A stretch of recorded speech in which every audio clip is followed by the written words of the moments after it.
Ladies and gentlemen, esteemed guests and distinguished participants, on behalf of the Church of Jesus Christ of Latter-day Saints, welcome to our webinar series, Universal Declaration on Human Rights at 75, Advancing Freedom of Religion or Belief.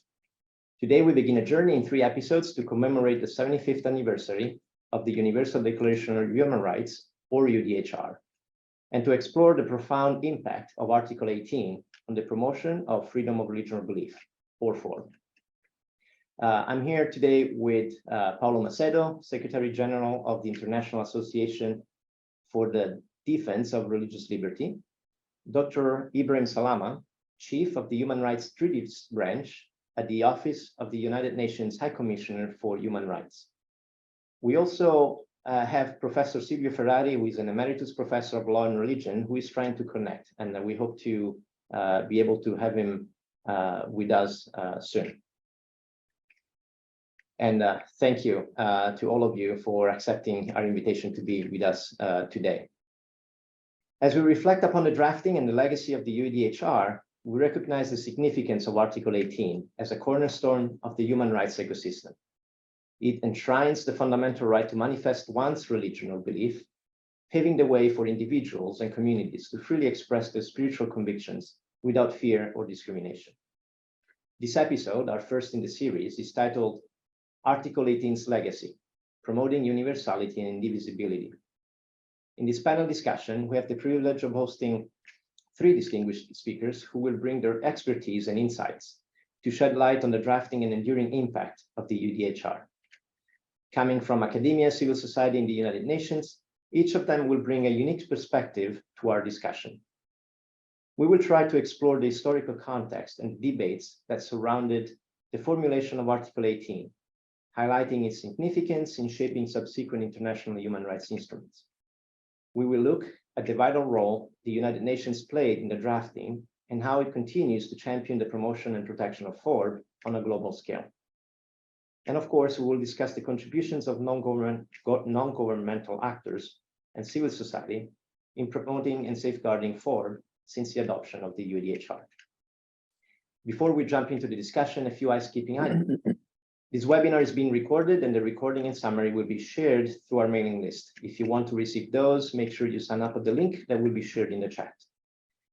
At the end of the discussion, we will take questions from you. You may submit them at any time using the handy Q&A tool. In fact, we encourage you not to wait until the end, but please be concise. Keep an eye on the chat for additional information or links. And finally, as with all of our webinars, the opinions and views expressed during these episodes are those of the speakers and do not necessarily represent those of the Church of Jesus Christ of Latter-day Saints.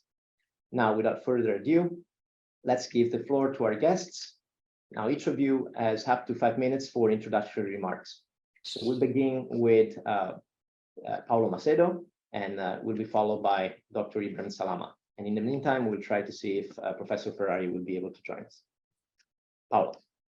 Thank you. Thank you very much, dear Francesco, and not only for the invitation, for participating in this webinar, but also for the cooperation and your leadership over EPRID, the platform that unites us in the European institutions. I also thank the Church of Jesus Christ and Latter-day Saints, an institution whose academic, advocacy, and influential efforts I would like to note on religious liberty, and that is notable on our cooperation too. I would like also to express my honor to share this panel with 2 distinguished guests from institutional and academic circles dealing with religious freedom issues. Dr. Salama and Professor Ferrari, let's hope that he can arrive, are accredited with my gratitude for their contribution also to AIDLR and the journal Conscience and Liberty, which is recognized by us with their membership of the Honorary Committee. As Secretary General of AIDLR, I had the opportunity to prepare this short presentation by briefly researching the beginnings of this association. Its foundation coincides in time, space, and spirit with the signing of the Universal Declaration of Human Rights. After the troubled interwar period, the French-Swiss Dr. Jean Nussbaum, a personality with varied and deep international contacts, had become aware of and wished to act in favor of the freedom of conscience, worship, and religion of serving and captive soldiers. He had been struck by the lack of respect of the belligerent forces in this area too, aware that the driving forces for freedom of worship were subordinate to the orders and worldviews of religious entities and leaders. He had the idea of founding and promoting an association aggregating the goals and wills of people and institutions with the sole interest of defending religious freedom. Visionarily, Nussbaum was developing contacts in this direction in San Francisco, United States, in 1946, and closely followed the work of the members of the drafting committee of the declaration, namely the Article 18, and another article that should be the 46th, which was to be abandoned concerning the rights of minorities to worship. It was in this context that Nussbaum met and received a major personal and institutional supporter, Mrs. Eleanor Roosevelt, representative of the United States of America and a great champion in the defense and promotion of human rights. The identification of values and interests was so profound that Mrs. Roosevelt became the first president of the Association for Religious Liberty Honorary Committee in 1946. Not by chance, René Cassin, the French philosopher, diplomat, and negotiator, became the fourth president of the same commission. So for us, talking about the atmosphere and the spirit of the late 1940s and the defense of religious freedom is much more than a commemorative exercise, a celebration of birth of this new time, of this new document, and of our own existence. Let me therefore point out some elements of relevance that Article 18 brought to the declaration and of novelty in relation to the approach that international documents have brought to issues of religious freedom. And very briefly, I'm going to do so and to present them. First, we all know that history is constructed by the victors. It was the worldview of the winners of the World War II, material and moral victors, that was put forward in the construction of the Universal Declaration in the second half of the 40s. The universalist, multilateral, and democratic vision of the victorious powers, which in this respect outweighed the visions of other victors, much more damaged and weak at that point at the end of the war. If, for example, Mrs. Roosevelt was the voice of the Rooseveltian dream of the four fundamental freedoms, one of which was religious freedom, René Cassin was a defender of the universalism of human rights. Article 18 was born with four fundamental points. The first one, the introduction of the notion of freedom of thought as a foundation, to the detriment of the notion of freedom of worship for minorities, which came from the 1878 Berlin Conference and the League of Nations. The second one, the introduction of the belief perspective, opening the door to non-exclusively religious worldviews, recognizing the growth of and enabling dialogue with philosophical, agnostic, and atheist movements. The third one, the broadening and specification of the concept of worship. From then on, worship was not only the concrete act of giving and participating in religious service, but it is manifesting religion and belief, that is, in teaching, practicing, worshiping, and observing in public and in private. And finally, the notion of change of religion as a fundamental right. This is a major advance, even today, nowhere near universally accepted. Even then, Nussbaum went further by creating the ideal art charter of principles. He had it to change of religion, the rights of acceptance, abandonment, and sharing of religion. This may seem to be included, but not all and not at all at the same time. There are some fundamental trend changes in the approach to religious freedom inaugurated by Article 18 compared to the approaches of states and the previous pious international organizations. And I'm going to try to quote them. The major novelties are two: the notion of forum internum of religion and the recognition of choice. From here on, religion is not seen as just a matter of communal, merely popular, ethnic, even cultural religious worship.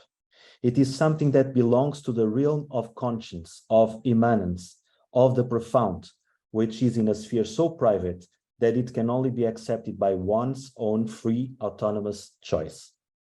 Thus, Article 18 marks a transition on the international community's view of religious freedom in three spheres: from institutionalism to existentialism, That is, from a notion of religions and churches and communities and peoples to a criterion of persons, of citizens, of believers.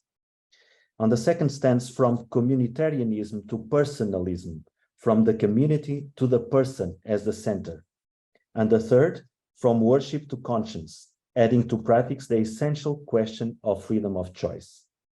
This is a short introduction framework on my part, and let us leave the path and the challenges to the following questions, if you don't mind, Francesco, and I'll pass the word to you again. Thank you very much, Paulo, for your opening remarks. It's a good way to start this this webinar. In the meantime, Professor Ferrari has joined us. We're so glad that you were able to join the webinar. And Professor Ferrari, we'll give the time to Professor Salama for his initial remarks, and then we'll give the floor to you. Perfect, thank you.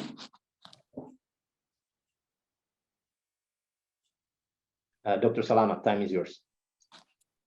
Thank you very much, Francesco, for this opportunity and the pleasure of joining Professor Ferrari and Paulo on this timely discussion. I think Paulo laid out exactly the progress and the novelties and the shifts in the understanding and how freedom of religion brought many innovative elements to the human rights landscape. However, I will try to focus on different the progressive development, the landmarks of the progressive development since the adoption of the UDHR in 1948, and the role that human rights mechanisms have contributed in pushing the horizons and clarifying the intersectionalities and the relationships between freedom of religion and other human rights. Because the feature that strikes me most about freedom of religion as a human rights is, on one hand, how central it is, and on the other hand, how isolated it is in a way. And this has historical and political reasons.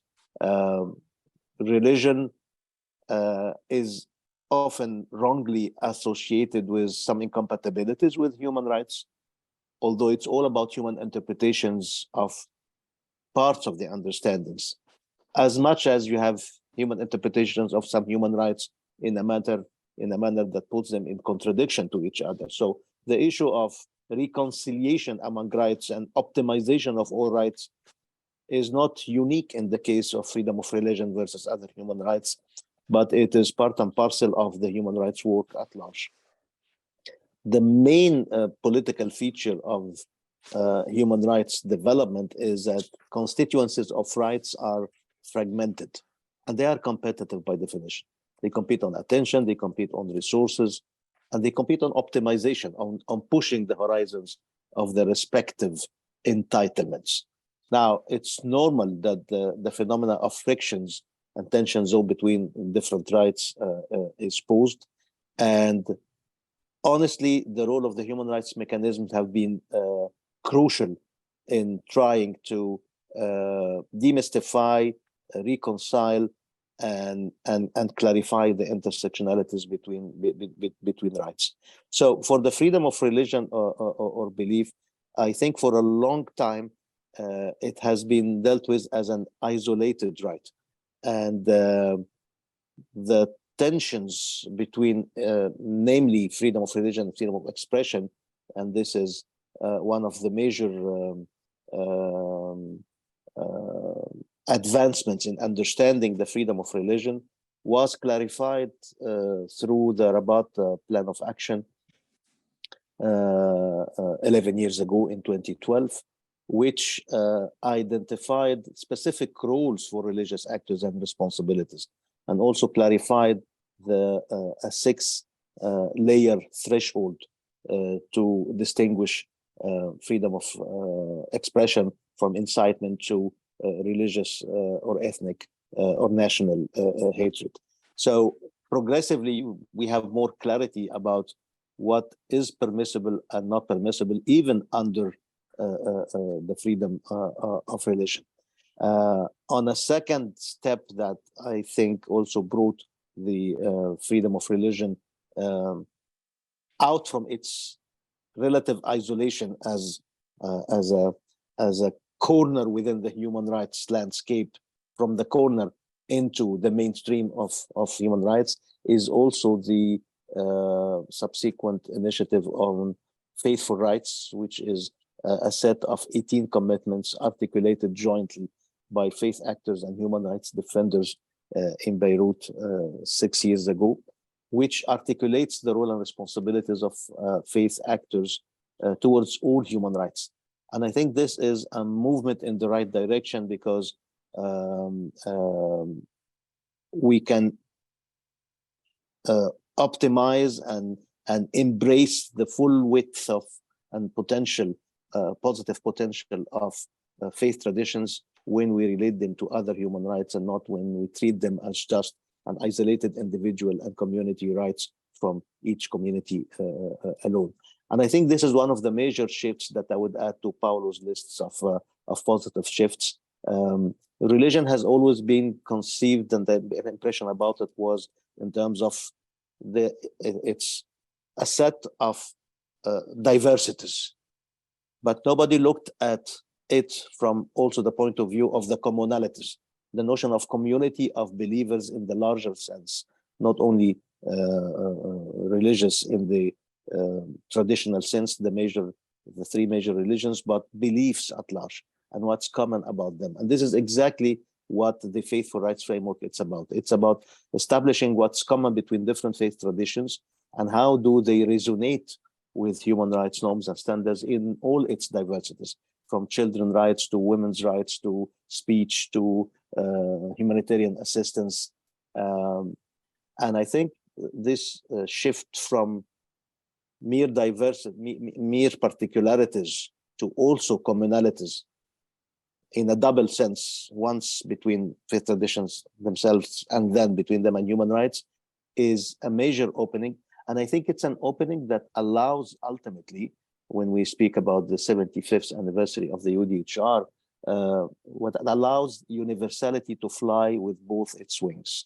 On one hand, we have the secular, well-developed and constantly in movement human rights law and standards. And on the other hand, you have the faith traditions with all their historical and millennium and powerful impact on the hearts and minds of millions of people across the world, especially with the additional clarifications given by the Human Rights Committee to the definition of religion to embrace the three elements of Article 18, which is freedom of thought, conscience, and religion. So it's not only about religion, it's conscious and it's thought, and it's all beliefs in plural, which includes atheism, which includes universalism.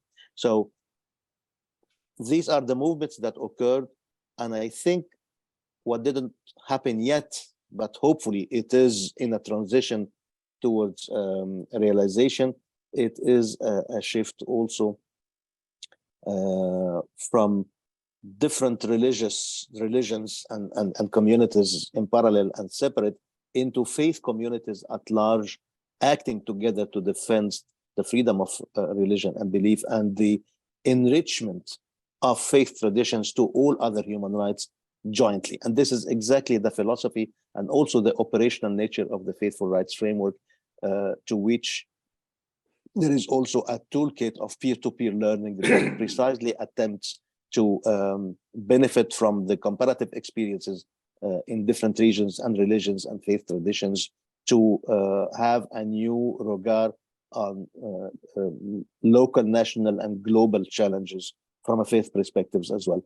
I think it's a missing perspective, and keeping freedom of religion limited to the four elements of observing, teaching, practicing, worshiping, and observance wouldn't give justice. It's just the introspection of the freedom of religion. But what the related question is, what can faith traditions contribute to the full realization of all human rights at large?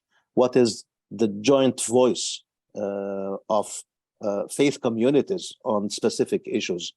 This is a missing regard on world affairs and challenges. And I think it's in the making progressively, and I hope that the reflections and the commemorations and the different events that we will witness this year on UDHR 75 by different stakeholders, states, civil society, and the Office of the High Commissioner for Human Rights will give us food for thought toward the end of this year to embrace a new horizon, not only for freedom of religion as such, but for the relationship between faith traditions and human rights standards as two wings of one bird, which is universality, that can only be seen as permanent work in progress, because challenges never stop, and creativity as well.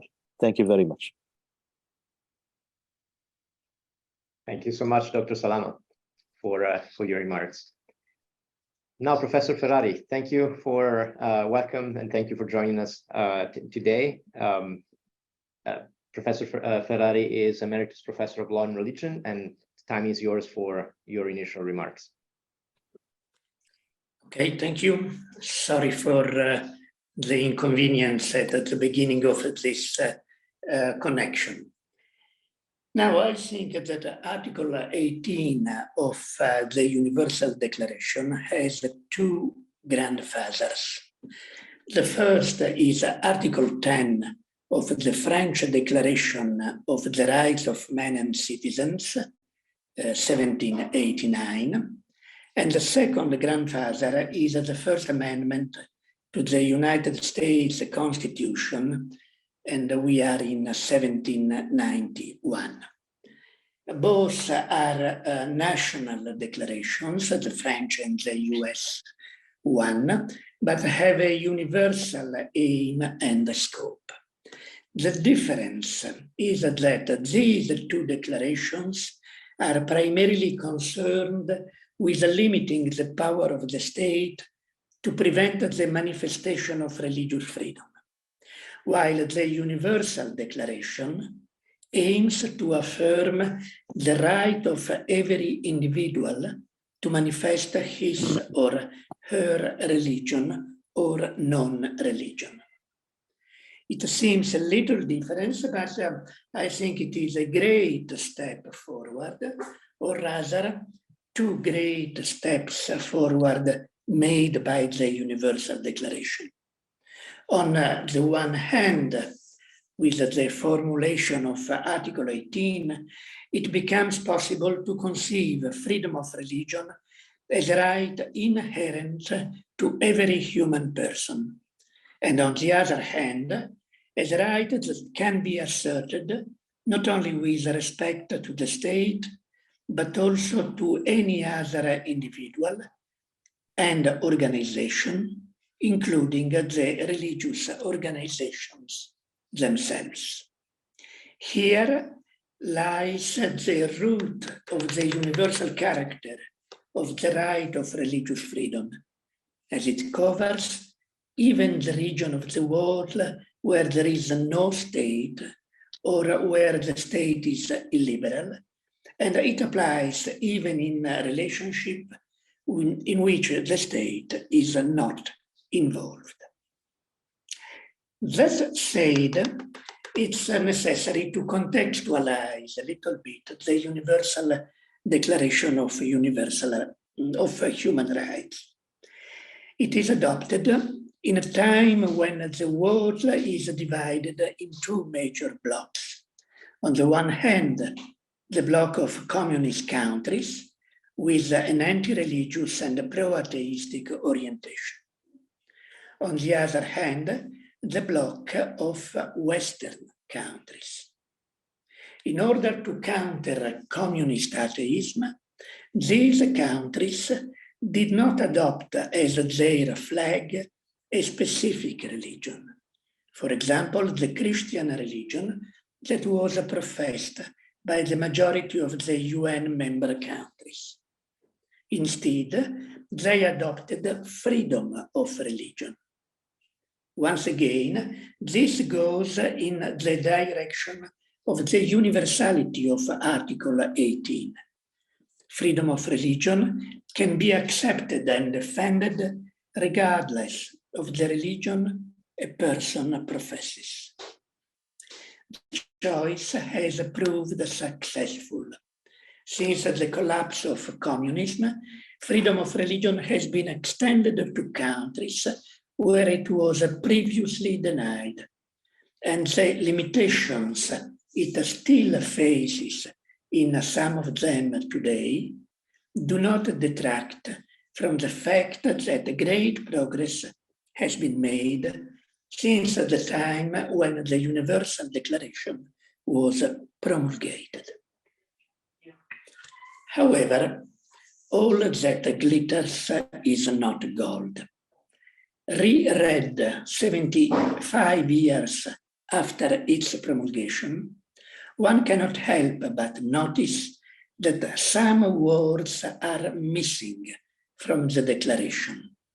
For example, it never mentions minorities and does not use terms such as identity, tradition, belonging. This remark also applies to Article 18, which insists more on the individual than the communitarian dimension of religious freedom, and this explains the trouble in addressing the rights of religious minorities. In conclusion, I think it is fair to say that Article 18 represents, to put it in a blunt way, the Western version of the universality of the right to religious freedom. And I think it is honest to acknowledge the possibility that there are other versions of the right to religious freedom that aim to be equally universal. This possibility should not be seen as something inevitably confrontational. On the contrary, it could go in the directions of Dr. Salama's remarks on stressing the commonality. And it could be something positive because it is the basis of this difference, is the basis of dialogue between different civilizations and the basis for progress for each of them. Thank you. Thank you very much, Professor Ferrari, and thank you all for your initial remarks. I will now ask you some questions, but at the same time, I would like to invite our participants to submit your questions already if you wish to do so in the Q&A tool. And I will be then taking those questions to our speakers. Well, let's start with you, Dr. Salama. The first question for you is, in the context of the drafting of the Universal Declaration on Human Rights, how significant was the inclusion of Article 18 on freedom of thought, conscience, and religion? And what were the main considerations and debates surrounding its formulation?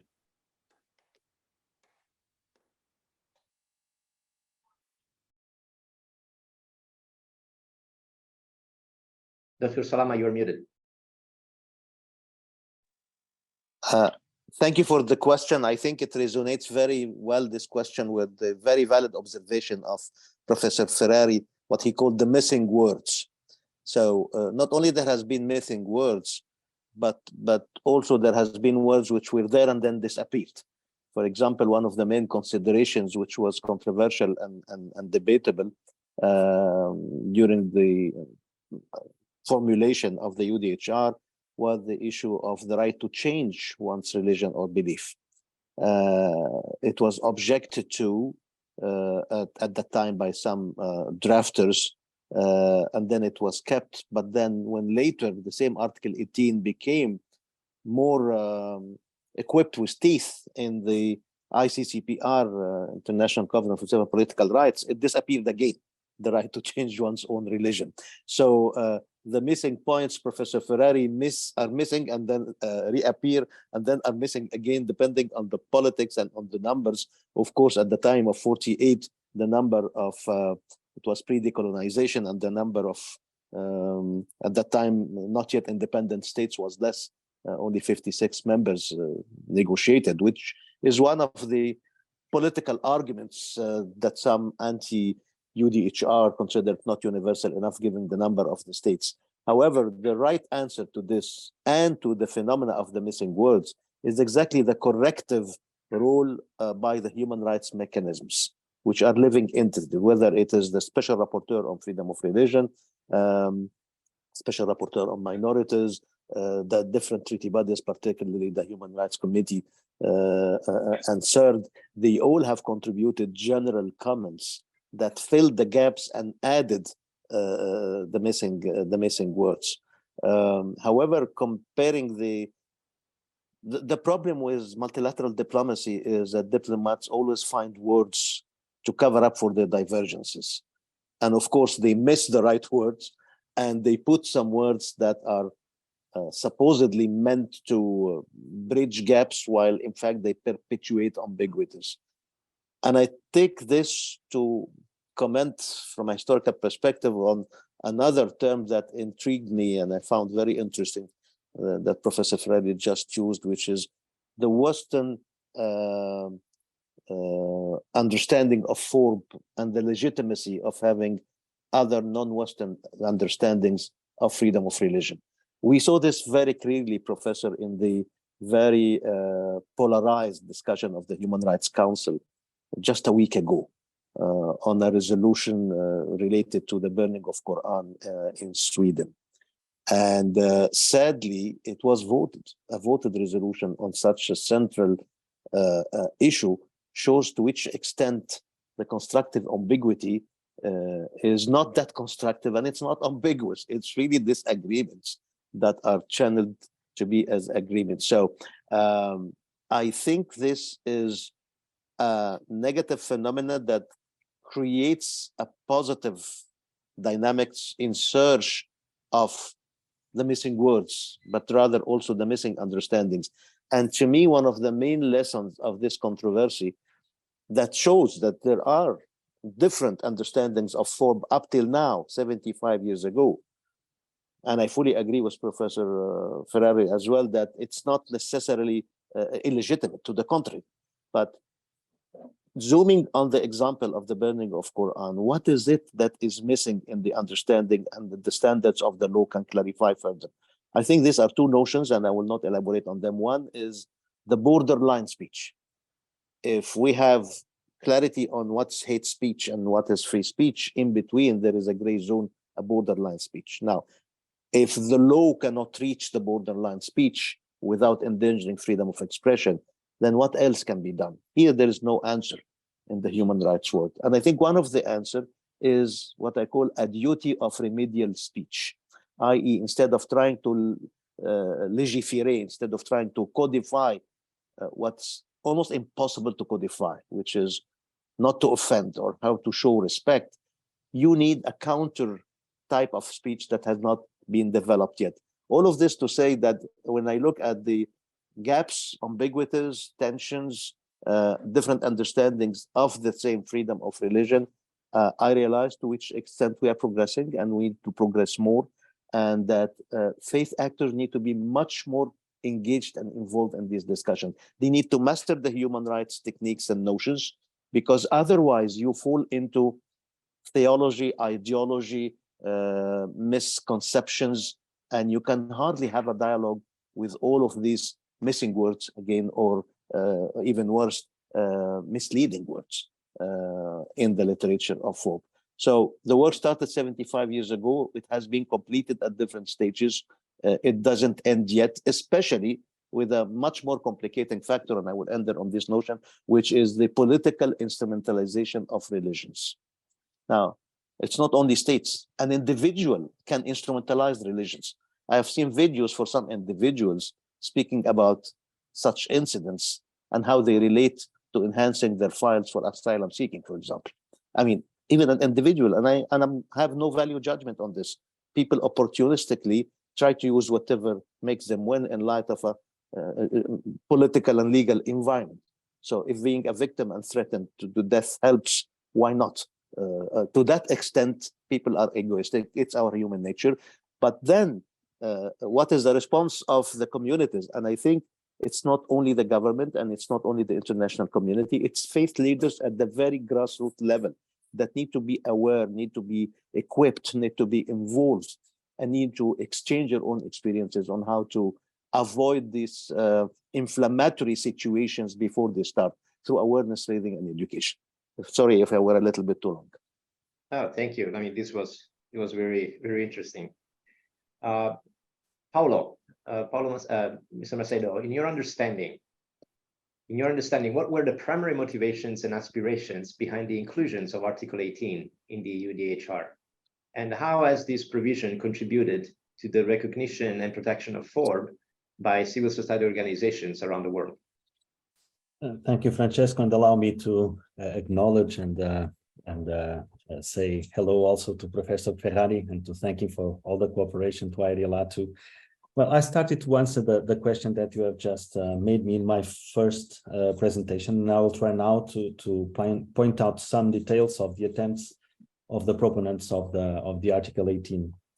When we look at the sensitivities of the negotiators, we understand that there was no easy consensus to arrive at the concept and the final text. Some sensitivities had a marked influence on the text of Article 18, namely the trauma of the two world wars, of course, the Spanish War, the horror of the Holocaust, the intellectual, cultural, and material influence and appeal from the American society that Professor Ferrari has just highlighted, but also headed by the positivist vision of French law and the universalist individualistic approach on the roots of the French Revolution, the rejection of totalitarian societies, a greater openness of religious communities to discuss freedom, more freedom and religion less, notably in the growing ecumenical movement too that was felt in the 40s. The actors who negotiated and voted on the declaration made a notable effort to produce a document that pointed to individual needs and aspirations about religion and belief, and not just to the rights of minority communities, which had been the subject of bilateral and multilateral treaties between the powers. There is a shift from a concrete communal focus on worship to an abstract personalization of thought, of conscience and faith. And it is moving from the religions of peoples to the faith of individuals, a trend that we feel even now. The object ceases to be only religion and the churches and becomes faith and the person. And this change is fundamental and is still incomplete today, and we could give examples. Members of the committee, for instance, and if we go through the process of negotiation, they point out that one cannot understand Article 18 without referring to Article 1 of the Declaration, because freedoms are not conferred to people. Freedoms are respected, recognized, founded on the equal dignity of a brotherhood of men, on the reason and conscience of each person. And I am paraphrasing Article 1. That is why the right to change religion is so crucial in this text. It is indispensable to the maintenance of choice, itself immanent to individual dignity. It was the most controverted statement in the article, the one about choice, of course, leading to long and hard discussions in the Third Committee in 1948. And the conclusion was achieved that there would be no freedom without choice. Today, like then, this right is not guaranteed in many countries, many of them signatories to the declaration, in fact. I would argue that the primary intentions behind the inclusion of Article 18, as you question, was the recognition of freedom of thought, conscience, faith, and religion as universal, immanent in every human being, and therefore inalienable principles. It manifests itself in practice and implies the magnificent power of choice based on judgment and personal decision. This designation, however imperfect and incomplete that it may be, was innovative then and presented itself as a yardstick for international institutions, for states, for civil societies organizations, faith-based organizations as a strong reference. True, it is a minimum consensual benchmark for several reasons that we are going to talk for sure in a moment. It's like a common small denominator. but it was and it is a benchmark at the right time and in the right direction.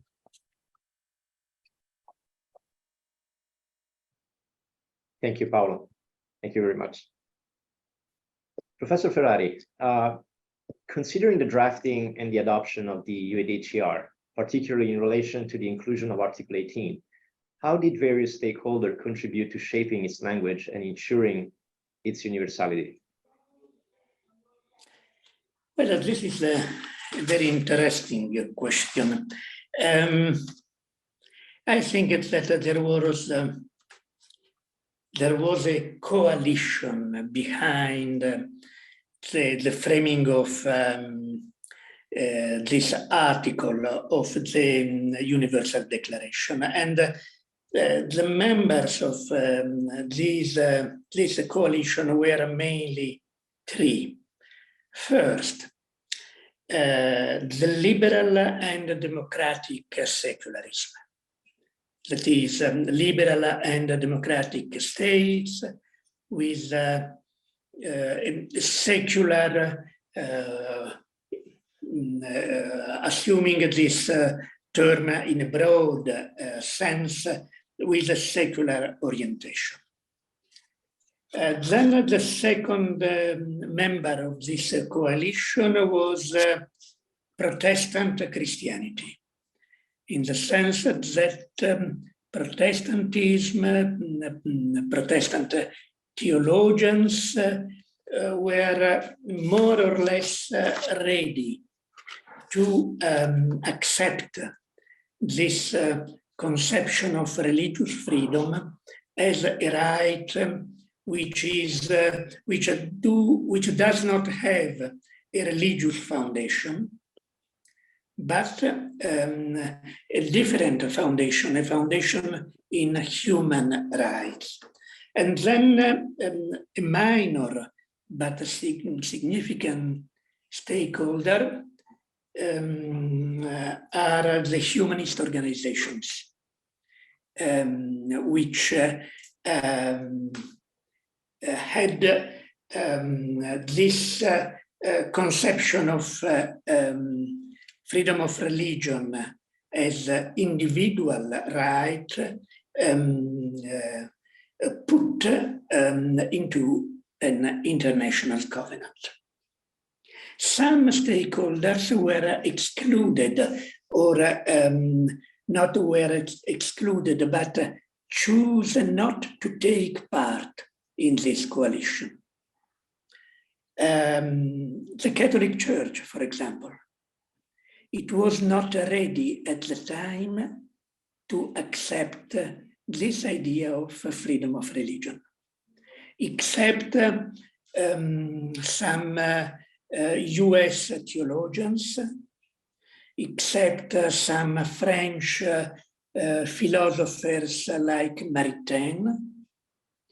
But generally speaking, and looking at the Vatican, at the Pontiff, the Catholic Church became ready to accept this conception of freedom of religion only with the Vatican, the Second Vatican Council.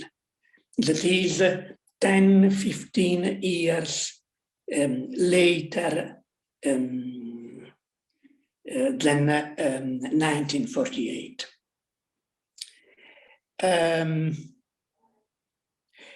On the other hand, the Catholic Church, when accepted the idea of human right, was able to make a significant contribution. And I come again to Maritain. That is, provide a conception of human rights based on natural law as the expression of a natural law which binds all human beings before their membership in a religious tradition.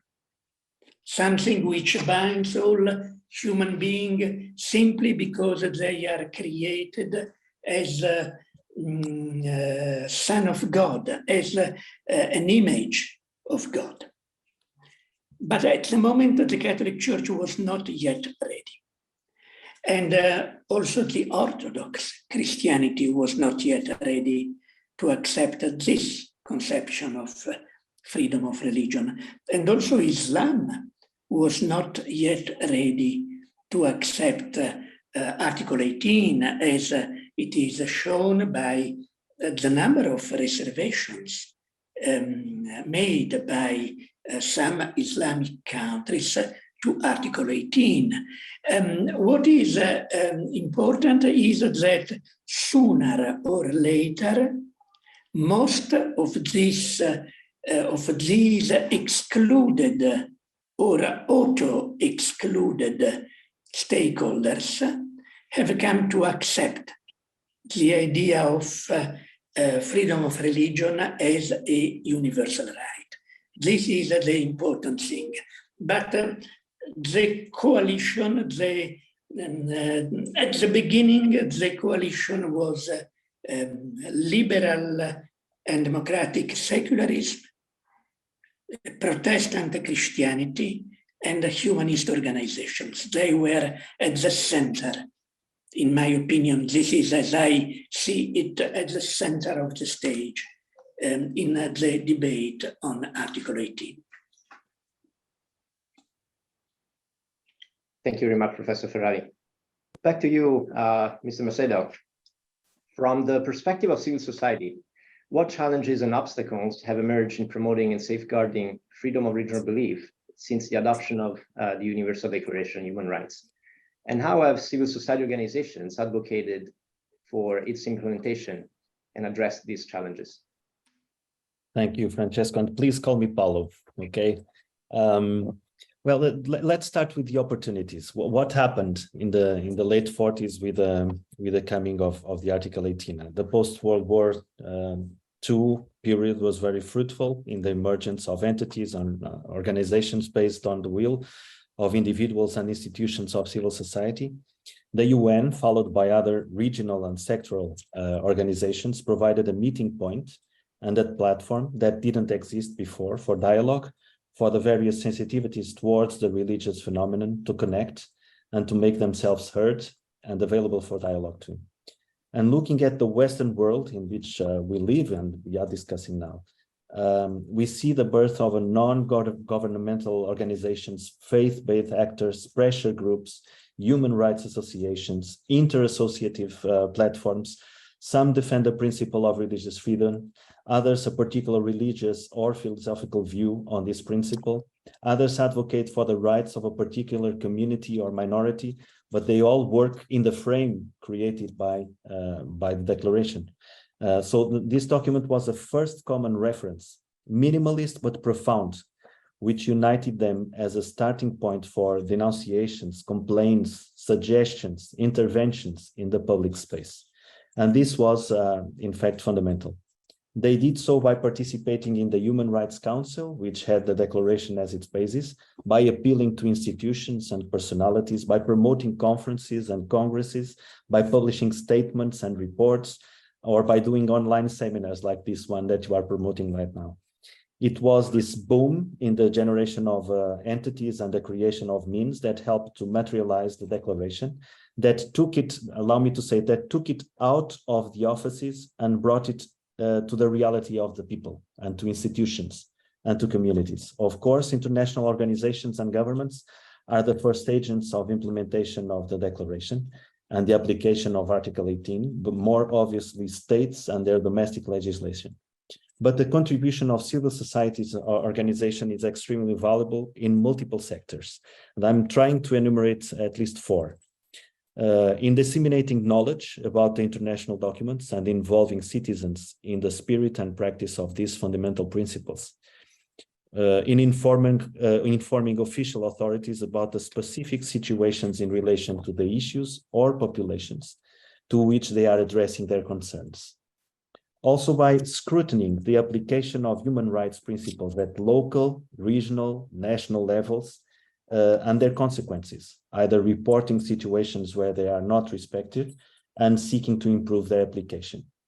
And finally, by maintaining a certain stability in the vision and effort for this action in favor of human rights. What I mean is governments often change, leaders come and go, but academics and religious, clergies and activists dedicate sometimes a lifetime to this ideal of religious freedom. In my humble but some long experience at IDLR, I see this contribution of civil organizations as an important asset to the principle of religious freedom, despite they have some challenges, and it was precisely about that. And we have, as civil society organizations, some challenges right now in promoting and defending this principle. The first one is the challenge of insignificance. Today, the public space is filled with actors, with groups, means, noise, fragmented incidents. It is not easy to draw attention to causes and to values, and the dream of a value-based global digital citizenship has been unfortunately overlaid by an interest-based trivialization, if you allow me to say it. We need to stay focused and act strategically to avoid this insignificance. The second one is the challenge of powerlessness. There are more organizations, institutions, levels of power, decision-making, initiatives and forums are multiplying. The means are scarce, we all know that, to reach everyone effectively, and we must believe in the value of reason and principles and decide carefully where, when, and how to act. The third one is society is less sensitive to individual issues. Don't get me wrong, apparently it is more sensitive to human rights issues than, of course, 75 years ago, and it's developing rapidly in that area. But again, returning to a group, community, minority, sometimes even sectarian view. And the focus of Article 18 is the personalization of freedoms and rights, grounded in conscience and deserves to be broadened and deepened. And finally, the greatest challenge, in my opinion, is internal. That is the loss of perspective. No personal, organizational, state interest can be greater than the principle that constitutes the cause of defending religious liberty. That is the reason of being of these kind of civil society organizations. Our founder, for instance, Nussbaum, often repeated in words and several times by writing, I do not stand for interests. I defend the principle of religious freedom. So this focus needs to be the primary attention of our organization still. Thank you, Paulo. And the last two questions, one for Dr. Salama and one for Professor Ferrari. Dr. Salama, I think you kind of already touched on this question in one of your first replies, but you may maybe elaborate on what mechanisms and initiatives have been established to address challenges and ensure the realization of Article 18. I mean, since the adoption of the UDHR, how has the United Nations worked to promote and uphold freedom of religion belief as enshrined in Article 18? I think, again, you may already addressed some of the initiatives that came after, but if you want to elaborate on those. Thank you very much, Francesco. I think there are three phenomena for reflection here. My first pointer will be that there are probably too many initiatives in the sense that there are much less synergy than needed. There are initiatives, but they are not sufficiently linked. My second observation is that there are two strategic axes for the initiatives to enhance forb in practice since its adoption in the UDHR. The first one is the trajectory of clarifying the law. But the second one is the trajectory of accompanying the implementation on the ground and the key actors. I like Paulo's term about the insignificance and the trivialization, because the religious actors, because they're so diverse and because of the bad reputation and the instrumentalization of religion, they are in many parts of the world marginalized in contrast with their own societies. So on the axe of the clarification of the law, I think the Human Rights Committee and the special rapporteurs have played a fundamental role. The landmarks are the definition of religion or belief, and how it extends to all types of beliefs and not only the traditional perception in religious circles. The second one is, as I mentioned earlier, as you said, the clarification of the limits of religious freedom when it comes to incitement to hatred and how to distinguish what is not acceptable even in the name of religion. And this was a novelty to have this threshold and to have a particular section in the Rabat Plan of Action on the specific responsibilities of religious leaders. That was the terms used in Rabat. And the three responsibilities were in this particular area of tensions between forb and freedom of expression was not to use incitement to hatred in their preaching, was to remedy to this by denouncing it from wherever source it comes, and regardless of the personality of the victims.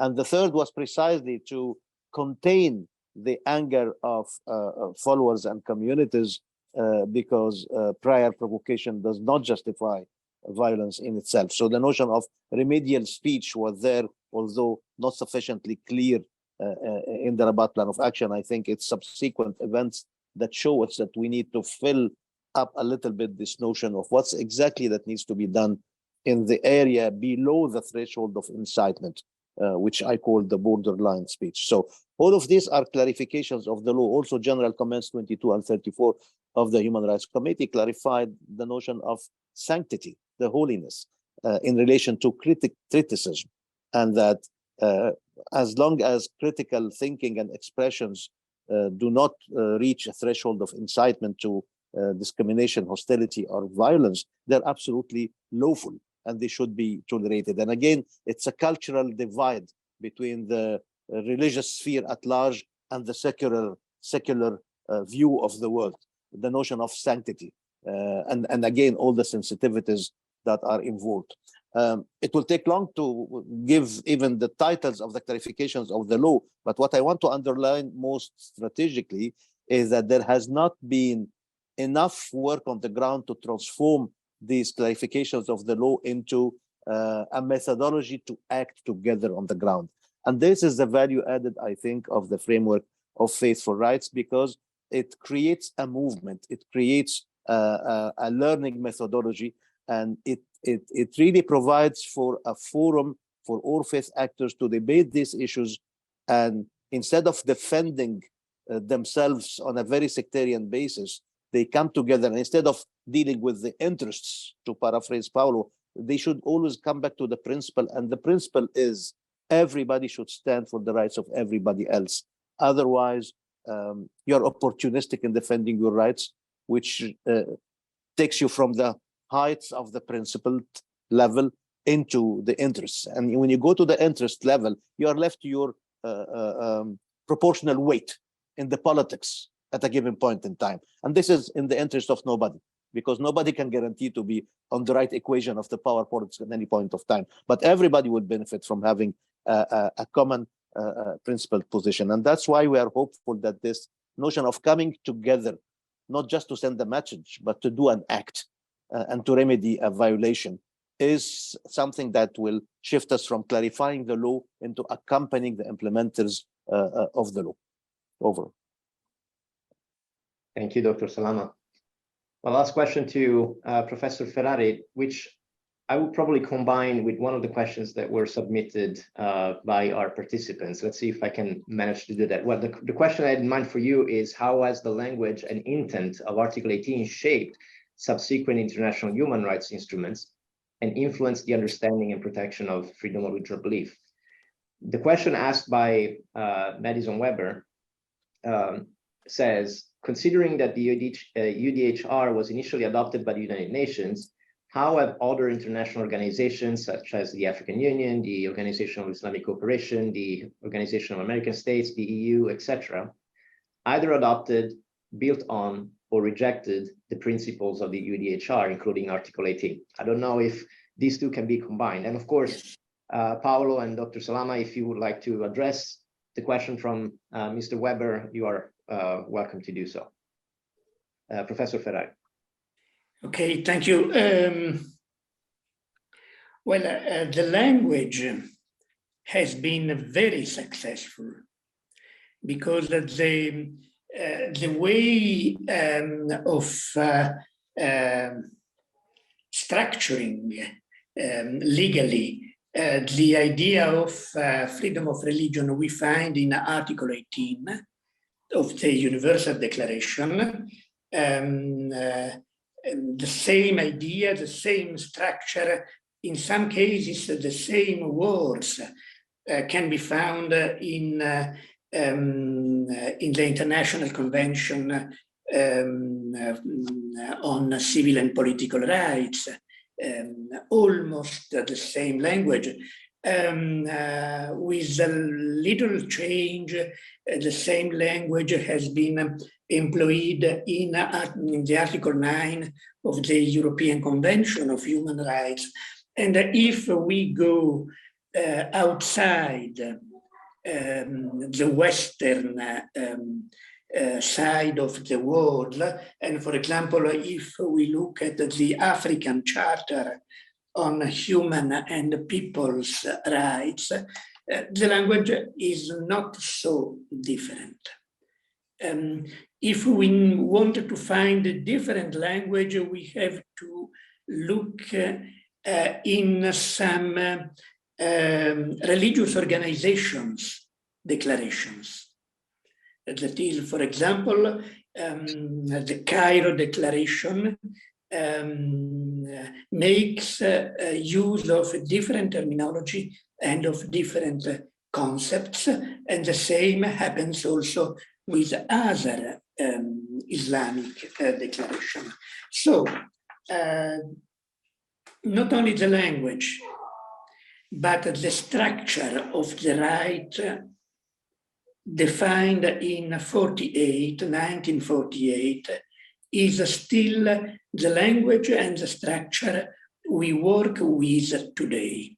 The question is, in 75 years, with so many changes, so many developments, is this language and structure still the best possible one? Or should we look for something more than simply freedom of religion? My question depends on the observation that sometimes discriminated religious groups cannot make use of all the potentialities offered by freedom of religion. They are new, they are small, they are socially excluded, and freedom of religion may not be enough to protect their right to manifest their religious conviction, because they de facto cannot make use of the rights that are given to them. And so I wonder whether we should not look in an additional direction. I'm not subtracting anything from freedom of religion. I'm just saying that we need to put all the stakeholders at the same level. They should all be at the same starting point. And this means that in some cases, we needed to open a new page, and the new page is entitled Promotion of Religious Minority Rights. Because this promotion of religious minority rights is necessary to put them, these minorities, on equal footing with the majorities, and give them the opportunity to make use of the right to religious freedom. This is, in my opinion, today's main challenge. Thank you, Professor Ferrari. That was quite an interesting observation on forb, on Article 18, which it's the first time for me to that I heard an approach like a similar approach. Dr. Salama, Paulo, would you like to also address the question from Mr. Weber on how the UDHR, in particular Article 18, may have been translated into by other international organizations? On my part, I wouldn't be able to expand more than what Professor Ferrari just said.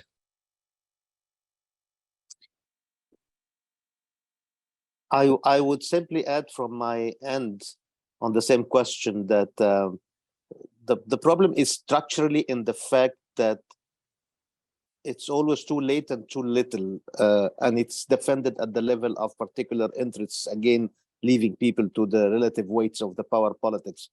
And to me, the future of an enhanced implementation and clarification and expansion of forb in harmony with other human rights, not in tensions with them, is a role that what I call the specialized non-state faith actors organizations, precisely like the ADALR, and recently Paulo had organized a very eye-opener gathering in Lisbon a few months ago. And it's exactly the experiences of these organizations that are working on freedom of religion, but linking it to the other human rights, that I think it's more through the practice and through these powerful non-state faith-based actors that we need much more strategic and structural approach that is based on education and on acting together, not each community for itself, but acting every community for every other community, and also the inclusion of the non-belief, the freedom from religion into the freedom of religion, because unless people with faith respect others whose faith is contrary to theirs, the whole freedom of conscious thought and belief will be weakened by the very defense in a sectorial basis by some of their own faith. I give a concrete example, the proliferation of victimizations without naming them. You have an international day for this, an international day for that. Aren't we here falling into the opposite direction of the sense of history?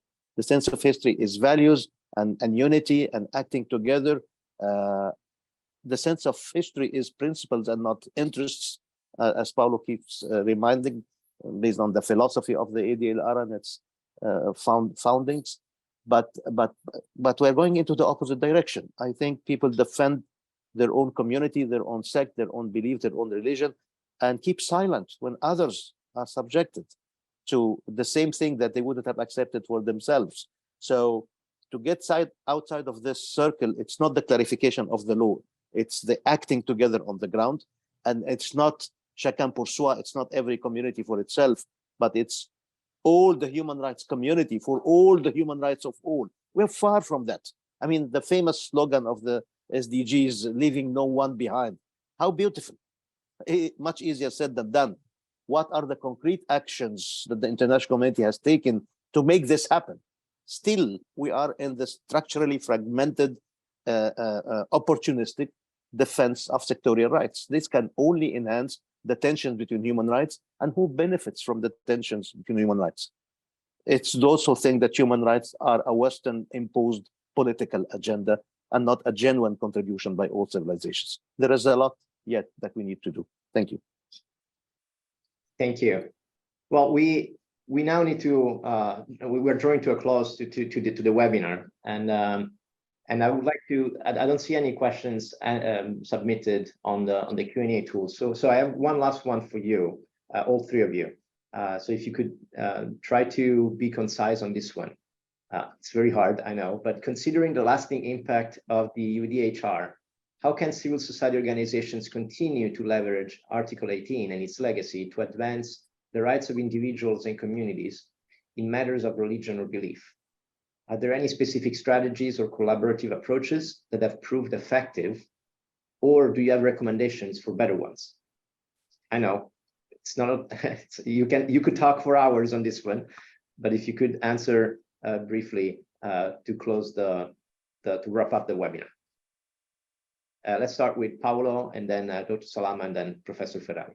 Well, thank you, Francesco, and I would like to appreciate again the invitation and to stress what Dr. Salama just said about the strategic approach and the synergies needed, instead of just trying to build up our own agenda to strategize. This is the most important one, to bring the principle as the most important value to be defended by all organizations. But regarding your question, I think I have already referred, even if briefly, to the opportunities and challenges concerning how civil society can develop and deepen its contribution to the advancement of the rights to freedom of religion and belief, while not evading the issue, and I will be quick, I promise, but allowing myself to refocus it. I would like to mention some current trends that I think civil society organizations can and should be aware of. And point them out, if not trying to correct them at least. The first trend is a devaluation of the religious phenomenon in social life. Dr. Salama was very direct, and I will use the word. This comes from bad reputation that needs to be corrected. That is the issue. Despite greater respect for religion and for belief, there is less recognition of the value of religion to society, if not a negative perception of its contribution to social life, to daily social life. This trend starts from a growing secularism, which has a very positive part in the separation between politics and religion, of course, but on the other hand, causes a reinterpretation of the value of the religious sphere by default. A religious sphere is ancient, is traditional, if not superstitious or oppressive, and this trend is very negative for the discussion about religion.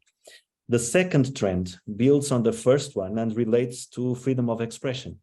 Today, religion, communities, and believers are very easily criticized, especially majority Christian religions, because there is greater care for minorities, which is in fact in itself a good thing. And this is part of a desirable freedom of expression, of course, but the same freedom of expression must be allowed when religious actors and believers express their views on society. And it's not always there, it's not always present. And there are cases where this is not the case, and institutionally or factually, there is an attempt to silence these voices nowadays.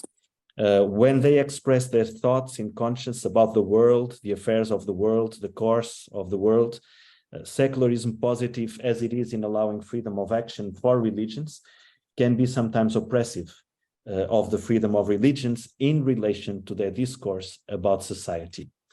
Finally, a point to which I am particularly sensitive relates to an overlapping, if not a substitution, of efforts for religious freedom with attempts at dialogue between religions and the authorities, public authorities, I mean. I do not wish to be misunderstood or polemic with this. It is obvious that these approaches are legitimate and beneficial, for peace, for security, for understanding. However, sometimes they return to a communitarian and institutional view of the freedoms of conscience, worship, and religion, blurring the very core of personalism and existentialism that Article 18 has brought to the Declaration. I will be a little bit more specific. When states and religions and organizations and leaders seek the minimum that is common to them, even if it is peace and understanding, this minimum cannot silence the true search for the essence of religious freedom, the freedom to judge, to decide, to choose, to practice, not to practice, to share religion. Engaging in dialogue, however useful it may be, without mentioning this essence that I've just described, misses the primary objective of defending and promoting personal freedom, which is, after all, for everyone and therefore universal. It is guaranteed for some where they live, but it is unfortunately denied and limited for others where they also live. It should not be at the expense of this latter, that we should all be more at peace and more secure, let alone comfortable.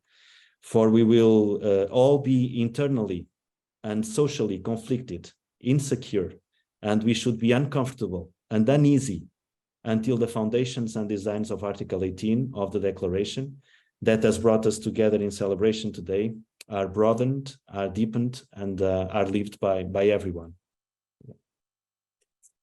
Thank you so much, Paulo. Dr. Salama.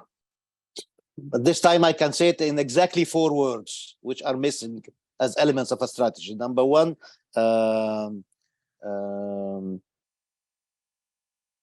education in the form of peer-to-peer learning. Number two, acting together and not each community for itself. Number three, factoring art and culture, because this is the elephant in the room, the impact of culture on religions and the mixing between both. And 4 is synergy between the different efforts. Honestly speaking, we don't have synergy because we're all competing on resources. And that's why people do not really want to work together. They want to do their thing. And as long as they do their things, they will not do the right thing. Thank you very much for this concise wrap-up. Professor Ferrari. You're muted. Professor Ferrari, you're muted. Much has already been said, and very well, and I shall add just one. I think that a civil society is the place where trust and engagement between the faithful of different religions can be built. When we speak of inter-religious dialogue, we project a reductive image of what I mean. When we speak of inter-religious dialogue, the first image is a table with people who talk, speak about religion, etc., etc. No, that is not what can change the world. What can change the world is myself and the person who live close to me. When we meet, we profess to different religion, but we have to face the same problem, and slowly between us, confidence, trust comes, flourish, grows. This is what can happen in civil society. And when we speak of interreligious dialogue, I think that the role of the state is simply to provide conditions for this kind of civil society engagement, to make possible this civil society engagement among people of different religion. That's all. Thank you very much, Professor Ferrari. Well, this is it. And ladies and gentlemen, at the conclusion of this thought-provoking panel discussion, I would like to express my sincere gratitude to our speakers for sharing their invaluable insights and expertise with us today. I believe the point was made that the 75th anniversary of the UDHR serves as a poignant reminder of the significance of Article 18 in upholding the right to freedom of thought, conscience, and religion.